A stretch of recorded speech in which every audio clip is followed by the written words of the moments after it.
सभी भाई बहनों को जय मसीह की। सो आइए मेरे भाई और बहनों, हम परमेश्वर के वचन में से आज नीति वचन उसका 14 अध्याय और उसकी 1 आयत से पढ़ेंगे। हर बुद्धिमान स्त्री अपने घर को बनाती है, पर मूढ़ स्त्री उसको अपने ही हाथों से ढा देती है। मेरी बहनों, आज का कलाम मेरी बहनों के लिए है, यानी कि स्त्रियों के लिए है, क्योंकि परमेश्वर का कलाम कहता है कि हर बुद्धिमान स्त्री अपने घर को बनाती है और एक मूढ़ स्त्री अपने हाथों से ही उस घर को ढा देती है। मूढ़ मतलब एक मूर्ख स्त्री। मेरे बहनों, यहाँ परमेश्वर के वचन में ये नहीं लिखा कि एक बुद्धिमान पुरुष अपने घर को बनाता है। और ये कितने गर्व की बात है कि परमेश्वर ये जानता है और परमेश्वर ने आपको ये ऑनर दिया है कि एक बुद्धिमान स्त्री ही अपने घर को बना सकती है। हमने संसार में कहावत सुनी है, जैसे हमने सब लोगों ने बहुत बार सुना होगा कि एक कामयाब व्यक्ति के पीछे एक औरत का हाथ होता है और एक बर्बाद व्यक्ति के पीछे भी एक औरत का हाथ होता है। जरूरी यही कारण नहीं है, और भी बहुत से कारण हैं, लेकिन कुछ हद तक ये कहावत सही भी है।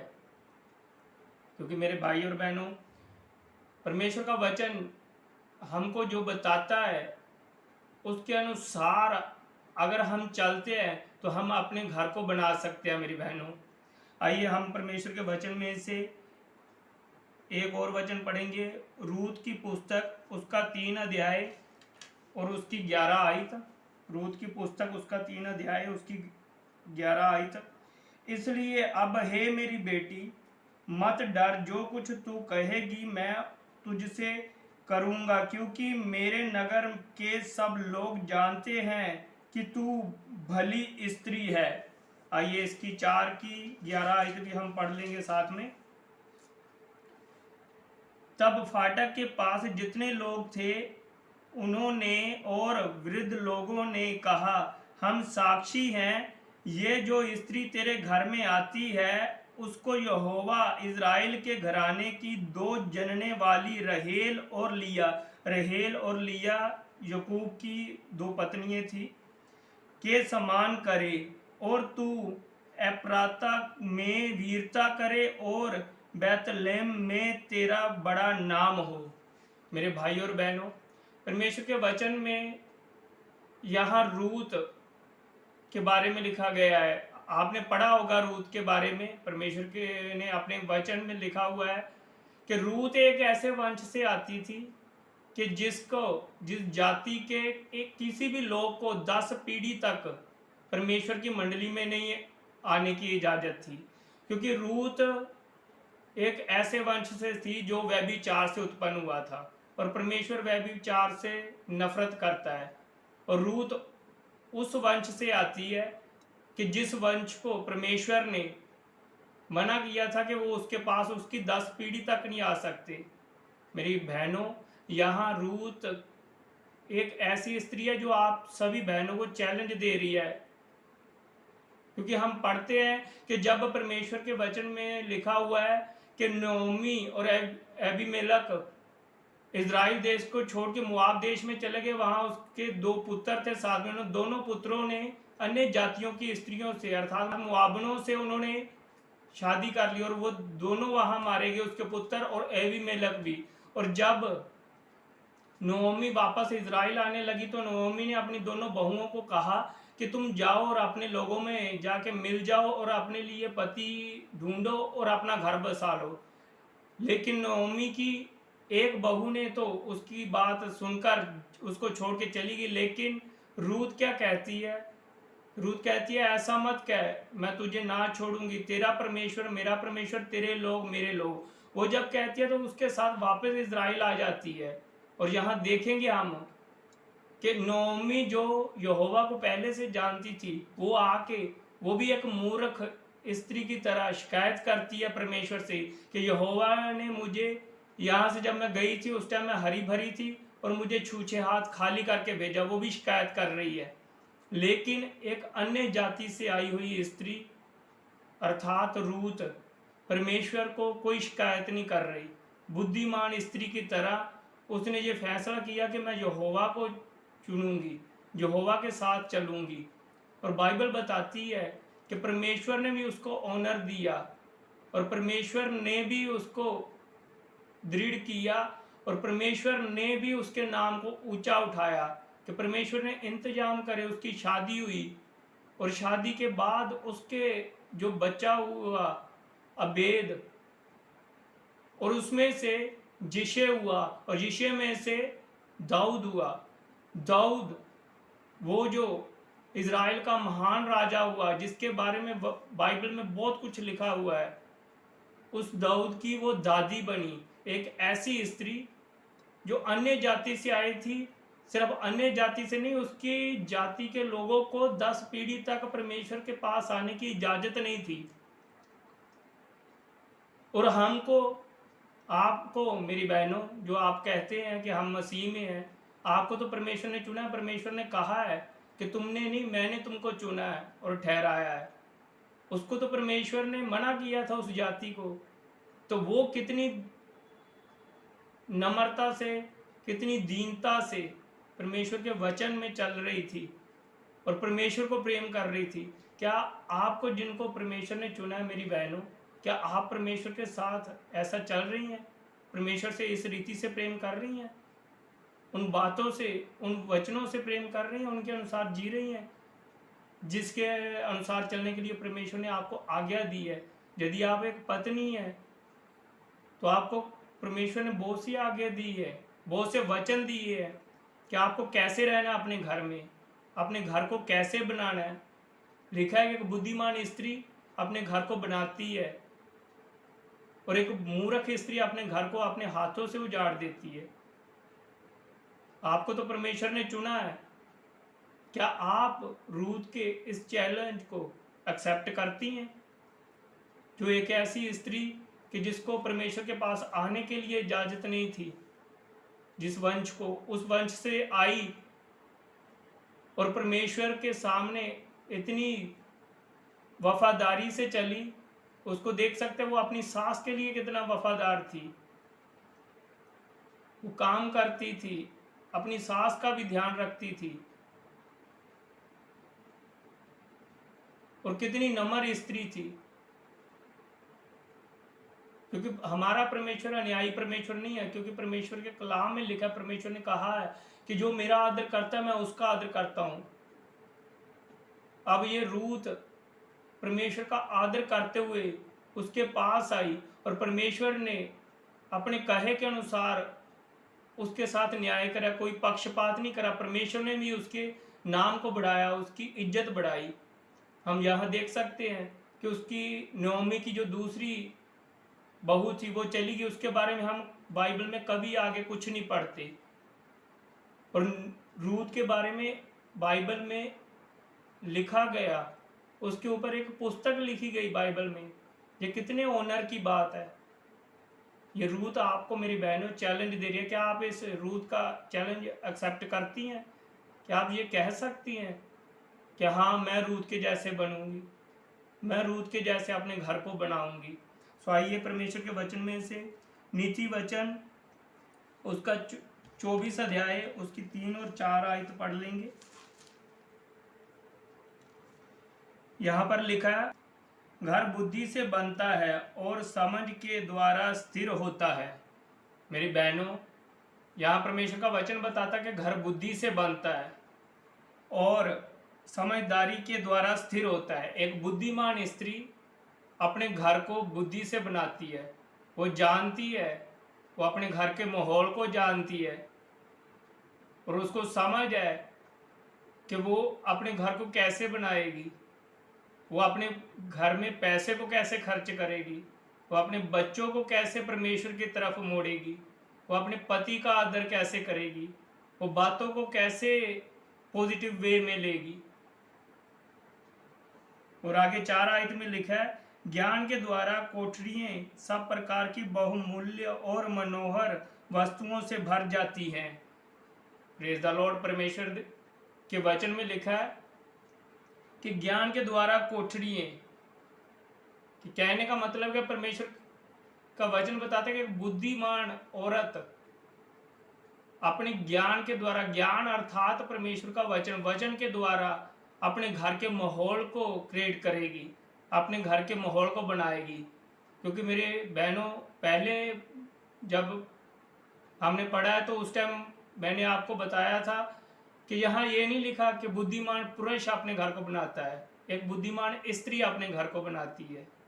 परमेश्वर जानता है स्त्री बनाती है घर को, क्योंकि आपका हस्बैंड, आपका पति सुबह चला जाएगा काम पे और पूरा दिन आपको अपने बच्चों के साथ बिताना है, पूरा दिन आपको अपने घर में रहना। आपको पता है आपके घर में कौन आता है कौन जाता है, आप जानते हो कि कौन मेरे घर में आने वाला व्यक्ति सही है या गलत है। पति आपका घर में नहीं है, आपको पता है आपका बच्चा पीछे, आपका पति गया हुआ है, कि आपका बच्चा पीछे क्या कर रहा है। अगर आप छुपाएंगी और उसकी गलतियों को आप नज़रअंदाज करेंगी तो आप एक मूर्ख स्त्री की कैटेगरी में आ रही हैं। परमेश्वर का वचन कहता है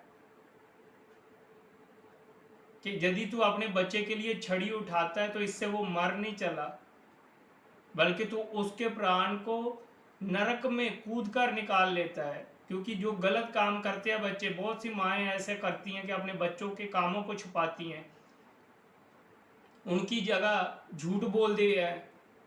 इससे उनको लगता है कि हम ये अपना प्रेम दिखा रही हैं। तो ऐसे प्रेम का क्या फ़ायदा कि जिस प्रेम के कारण आपका बच्चा हमेशा के लिए आपसे दूर हो जाए। एक बुद्धिमान स्त्री पूरा ध्यान देती है कि उसके घर में क्या हो रहा है, और उसको पता है, वो समझेगी, वो परमेश्वर के वचन को पढ़ेगी और देखेगी इसमें परमेश्वर ने उसको क्या समझाया कि वो किस रीति से अपने घर को बनाए, अपने घर को चलाए। सब प्रकार की बहुमूल्य और मनोहर वस्तुओं से भर जाती है।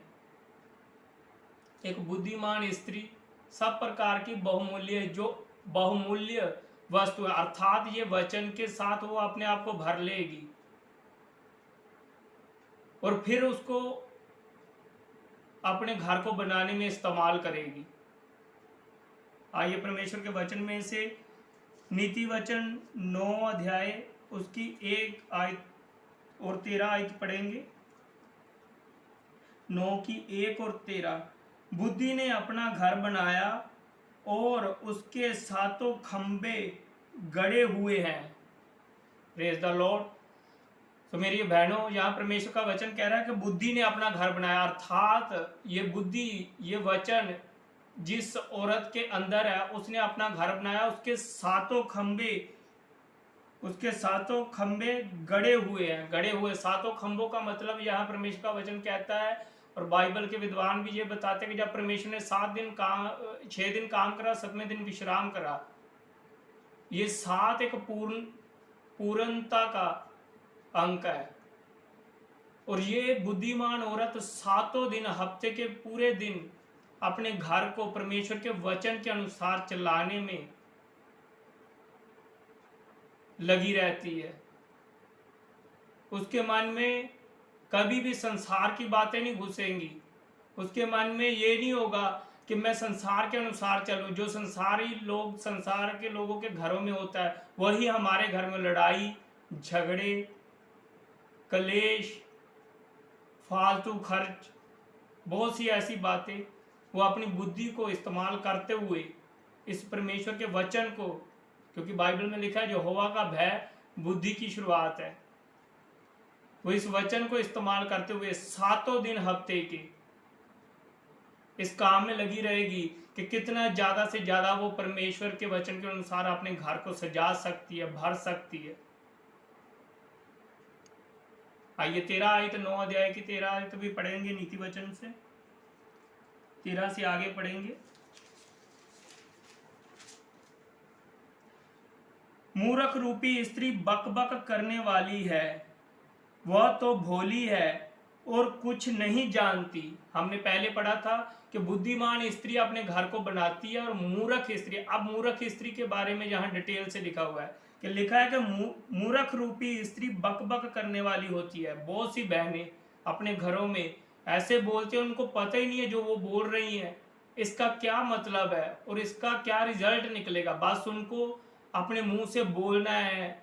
ओवर टॉक यही घरों में झगड़ों का कारण बनती है। ऐसी औरत जो भी ऐसा बोलते हुए परमेश्वर का वचन उसको मूर्ख औरत की कैटेगरी में रखता है। आगे पढ़ते हैं। वह अपने घर के द्वार में और नगर के ऊंचे स्थानों में अपने आसन पर बैठी हुई, वह अपने घर के द्वार में और घर के नगर के ऊंचे स्थानों में अपने आसन पर, जो औरतें अपने घर में नगर के ऊंचे स्थानों में घुमांड में भरी रहती हैं, उनके माइंड में हमेशा ये रहता है वो किसी के आगे झुक नहीं सकती। मूर्ख स्त्री जो होती है, यदि उसको कोई बात कर जाएगा तो वो बात को लेके उसको पकड़ के बैठ जाएगी, और जिसने उसको बात करी है अगर उस समय उसको जवाब नहीं दे पाएगी तो वो ऐसा मौका ढूंढती रहेगी कि जैसे उसको मौका मिलेगा वो अपने घुमांड को, अपनी ईगो को हर्ट नहीं होने देती। उसको लगता है कि मैं ही सबसे ऊपर हूं। मूर्ख स्त्री को, उसको ना अपने पति का भय होगा, ना अपने परिवार के और जो बुजुर्ग लोग हैं उनका भय होगा, ना अपने बच्चों का। वो अपने ही आप में, एक मूर्ख स्त्री अपने ही आप में घुमंड में ऊंचे स्थान पे अपने आप को रखती है।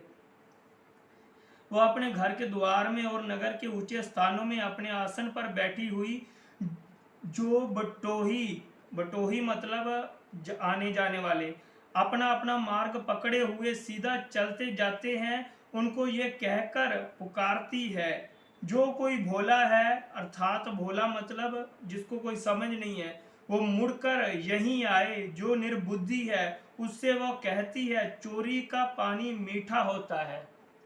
वो कह, उसके माइंड में हमेशा ये चलता रहेगा कि चोरी, बहुत सी ऐसी बहनें हैं जो अपने पति से चोरी करती हैं, अपने परिवार के मेंबरों से चोरी काम करती हैं, और उनको लगता है कि ये काम, उनको इसमें इंटरेस्ट है क्योंकि वो मूर्ख स्त्री है। उसने वचन को नहीं पढ़ा, उसको पता नहीं है परमेश्वर का वचन क्या कहता है, और कुछ पढ़ के भी ये काम करती हैं, परमेश्वर के वचन के खिलाफ जाती हैं, परमेश्वर ने जिन कामों के लिए मना करा वो करती हैं।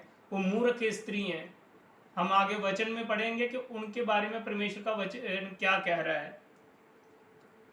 चोरी का पानी मीठा होता है और लुके छिपे की रोटी अच्छी लगती है। वह ये नहीं जानता है कि वहाँ मरे हुए पड़े हैं और उस स्त्री के नेवताहारी, नेवताहारी मतलब उसके, वो जिनको इनवाइट करती है, जिनके साथ रिश्ते रखती है, जिनके साथ मेल मिलाप रखती है, अधोलोक के निचले स्थानों में पहुंचे हैं। अधोलोक के नीचे स्थानों में अर्थात नरक में। जो औरत ऐसे काम करती है और उसके रिश्ते भी ऐसे लोगों के साथ, ऐसे लोगों के साथ उनका मेल मिलाप होगा। रिश्तों का मतलब ये नहीं कि वो व्यभिचार भी करती हैं, और जो मेल मिलाप बातें, हमेशा नेगेटिविटी की माहौल को क्रिएट करना, झगड़े करना। कुछ लोग उनको, उनके कान भरेंगे, वो आपका चाहे कोई रिश्तेदार भी हो सकता है, जिनके साथ ऐसा मेल मिलाप वो मूर्ख स्त्री रखती है, और वो उनके घर को उजाड़ते हैं, कान भरते हैं, और वो सेम वही बातें सुन के आके अपने घरों में क्लेश करती हैं, अपने घरों में आके वही काम करती हैं जो उनको पीछे से बताए जाते हैं। ये मूर्ख स्त्री है। और मूर्ख स्त्री के बारे में लिखा कि ऐसे वो खुद जो बता रहे हैं, वो खुद तो परमेश्वर को जानते नहीं है, परमेश्वर से बाहर चल रहे हैं, वो खुद तो अधोलोक अर्थात नरक में पहुंचे ही हैं, और ये मूर्ख स्त्री भी उनकी सुन के वहीं पहुंच जाएगी। मेरी बहनों, हम पीछे पढ़ के आए रूत, जिस वंश को परमेश्वर ने अपने पास भी नहीं बुलाया था, वहां से आके वो औरत इस वचन में, इस परमेश्वर की पवित्र पुस्तक में स्थान पाती है। उसके बारे में परमेश्वर उसके हुनर को बढ़ाता है, उसके बारे में वचन में लिखा जाता है परमेश्वर उसके लिए सारे कामों को करता है। और आप तो परमेश्वर को आपको तो परमेश्वर ने बुलाया है। क्या आप एक बुद्धिमान स्त्री बन सकती हैं? क्या आप अपने घर को परमेश्वर के वचन के अनुसार बना सकती हैं? क्या आप कह सकती हैं कि हाँ, मैं आज की रूत हूँ? एक बार मेरे को एक बहन ने पूछा, सवाल करा कि ब्रदर, आजकल की सासें नोमी की जैसे नहीं है। तो मैंने पूछा सिस्टर थोड़ा खुल के बताइए क्या बात है। तो बोले कि कैसे नोमी ने उसको अपनी बेटी की तरह समझा, रूथ को, और उसके लिए शादी का इंतजाम करा। उसने देखा कि ये जवान है, सारी उम्र ऐसे नहीं कटेगी, उसके लिए इंतजाम करा। तो आज की सासें तो अपनी बहुओं को पसंद नहीं करती, उनको देखना पसंद नहीं करती। तो मैंने उसको बोला कि बहन, यदि नोमी जैसी सासें नहीं है तो रूथ जैसी बहुएं भी नहीं है। आजकल की बहुएं सिर्फ घर में आके अपने ही चलाना चाहती हैं, और सास कहती है कि मेरी चले, बहू कहती है मेरी चले। कारण क्या कि ये दोनों मूर्ख है जो कहती हैं कि मेरी चले, क्योंकि इन्होंने परमेश्वर के वचन को नहीं पढ़ा। यदि आप सास है, हर एक औरत को, यदि आप अपने माता पिता के घर में, तो बेटी के लिए परमेश्वर ने वचन दिए। आप पत्नी बन जाती हैं तो पत्नी के लिए परमेश्वर ने वचन दिए हैं। पढ़ो, इसको समझो, इसके अनुसार जियो। चाहे आप माँ है, चाहे सास है, चाहे बहू है, चाहे बेटी है, चाहे बहन है, बहुत से वचन परमेश्वर के कलाम में लिखे हुए हैं। कारण क्या है कि हम पढ़ते नहीं, हम समझ नहीं पाते। हम सोचते कि हम बुद्धिमान कैसे बने। जब पढ़ेंगे, इसमें लिखे हुए हैं, आप पढ़ो ना, आपको परमेश्वर ने वचन दिया हुआ है, आपके हाथों में वचन है। आप इसको खोलो, इसको पढ़ो, तभी तो बुद्धिमान बनोगे, क्योंकि परमेश्वर के वचन में लिखा है। परमेश्वर ने नहीं कहा कि मेरी प्रजा शैतान के कारण नाश हो रही है। परमेश्वर ने कहा मेरी प्रजा मेरे वचन का ज्ञान समझ ना होने के कारण नाश हो रही है। हमारे घरों में बाइबल पढ़ी रहती है, हम चर्च जाते हैं, वचन नहीं पढ़ते, हम प्रार्थना करते हैं, वचन नहीं पढ़ते। और बुद्धिमान बनाएंगे कैसे? जब हम परमेश्वर के वचन को पढ़ेंगे। चर्च जाना जरूरी है, प्रार्थना करनी जरूरी है, उपवास करने जरूरी है, और वचन को भी उतना ही जरूरी है पढ़ना जितना आप अपने खाने के लिए चीज़ों का इंतजाम करते हैं, उनको बनाते हैं, उनको खाते हैं। मेरी बहनों, यदि आप परमेश्वर के अनुसार एक बुद्धिमान स्त्री बनना चाहती हैं और अपने घर को बुद्धि से बनाना चाहती हैं, तो परमेश्वर को वचन को पढ़ें और परमेश्वर को फॉलो करें, परमेश्वर के कलाम को फॉलो करें, और अपने घर में शांति का माहौल बना के रखें। और इसमें पढ़ें कि यदि आप पत्नी हैं तो पत्नी के लिए क्या कहा है परमेश्वर ने कि अपने घर में कैसे रहना है। यदि आप एक बेटी हैं, अभी आपकी शादी नहीं हुई, तो बेटी के लिए, अपने भाइयों के लिए, अपनी बहनों के लिए, अपने परमेश्वर के लिए क्या वचन दिए हुए हैं कि आपको कैसे रहना है। आप माँ है, कोई भी है, कहने का मतलब है कोई भी रिश्ते में है आप, परमेश्वर ने आपको वचन दिए हैं, लेकिन कमी कहाँ है कि हम इनको पढ़ नहीं रहे, और पढ़ रहे हैं तो इनके अनुसार जी नहीं रहे। और यदि ऐसा आप कर रहे हैं तो चाहे आपकी उम्र इस धरती पे 400 साल क्यों ना हो जाए, तो आप परमेश्वर के सामने रूथ के जैसे ऑनर नहीं पा सकती। तो प्रेज द लॉर्ड। मैं विश्वास करता हूँ आपको वचन समझ आया होगा, और मेरी प्रार्थना के परमेश्वर आपको एक बुद्धिमान स्त्री बनाए। सभी बहनों को जय मसीह की। आगे फिर हम एक नई आत्मिक शिक्षा के साथ मिलेंगे यदि परमेश्वर ने चाहा। Praise the Lord. जय मसीह की।